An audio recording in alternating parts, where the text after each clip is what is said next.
नमस्कार दोस्तों, आपका स्वागत है हमारे YouTube चैनल पर। हम दोनों हाथ जोड़कर आपके आभारी हैं जो आपने कुछ ही दिनों में हमारे चैनल को इतना प्यार दिया है। पाप करने के बावजूद मिल सकता है मोक्ष। अजामिल की ये कथा बताती है मुक्ति पाने का रहस्य। हिंदू धर्म के पौराणिक कथाओं में कई ऐसी कथाएं हैं जिसके जरिए लोग कई बातें सीख सकते हैं, उनसे प्रेरणा ले सकते हैं, धर्म के मार्ग पर चल सकते हैं और अपने पाप से मुक्ति भी पा सकते हैं।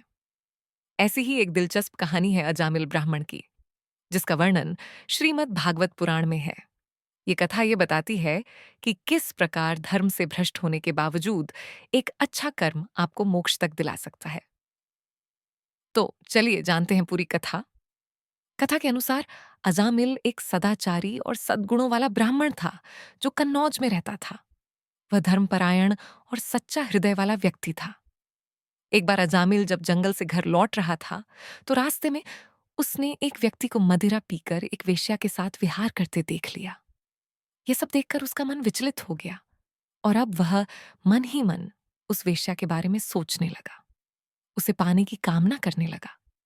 उस वेश्या का साथ पाने के लिए और उसे प्रसन्न करने के लिए वह उस पर अपनी संपत्ति लुटाने लगा। धीरे धीरे उसने अपने पिता की भी सारी संपत्ति उस पर लुटा दी और अपनी नवविवाहित पतिव्रता पत्नी का भी त्याग कर दिया। अजामिल अब पूरी तरह से धर्म से विमुख हो चुका था।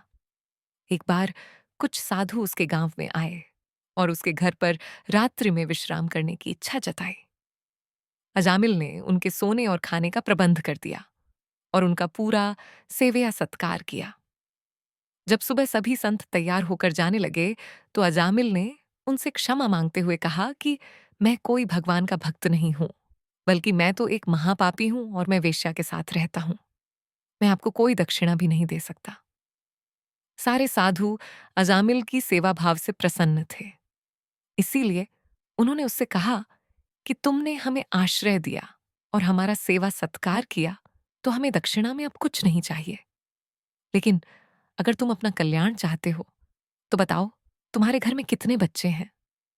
अजामिल ने बताया कि उसके घर में उस वेश्या से 9 बच्चे हैं और अभी वह गर्भवती है। संतों ने कहा कि इस बार जो तुम्हारी संतान होगी तुम उसका नाम नारायण रखना और तेरा कल्याण हो जाएगा।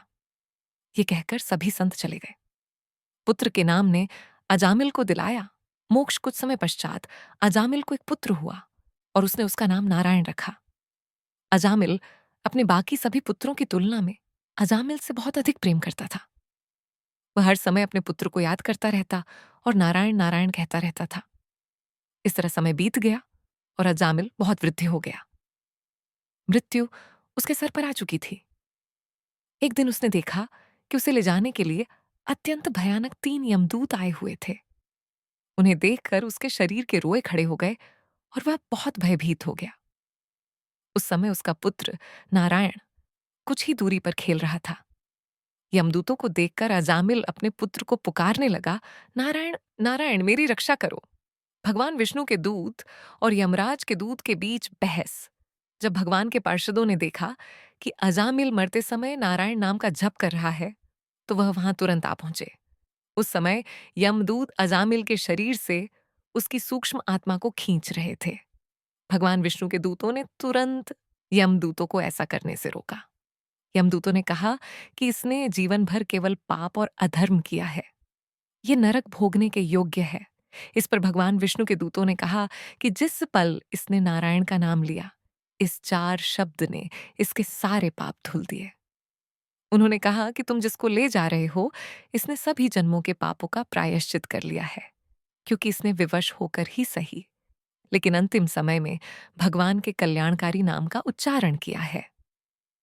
इस प्रकार नारायण नाम के इन 4 अक्षरों के उच्चारण से ही अजामिल के समस्त पापों का नाश हो गया और उसने अपने समस्त जीवन के पापों का प्रायश्चित कर लिया।